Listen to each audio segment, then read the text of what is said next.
Mga kabisaya, kumusta? Ug mayong adlaw kaninyong tanan. Kini ang inyong higala kabisaya Nonoy B. Malipayo na usab nga magpaambit kaninyo sa minungdanong butang ang pulong sa Dios. Karon atong kutloon ang Hebreos kapitulo 9 bersikulo 28 nga nagkanayon. Mao nga si Kristo sa makausa gihalad aron sa pagpas-an sa mga sala sa daghan. Ug ngadto kanila nga nangita kaniya, siya magpakita sa ikaduha nga higayon nga walay sala alang sa kaluwasan. Kini gitudlo nga ni kanatong mga tao. Kinsa gikatakda na nga makausa mamatay. Kita adunay usa lamang ka kinabuhi dinis kalibutan. Si Jesus Kristo mao ang atong manunubos ug siya ang nagtanyag kanato sa kinabuhing dayon. Si Jesus gihapon ang maghuhukom sa tibuok kalibutan.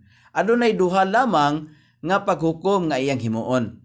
Katong midawat kaniya ingon nga manluluwas pagahukman nga iyang pangasaunon ug magpuyo sa langit uban kaniya. Ang mga nagsalikway kang Hesus pagahukman nga nawala ug dito mo paingon sa impierno.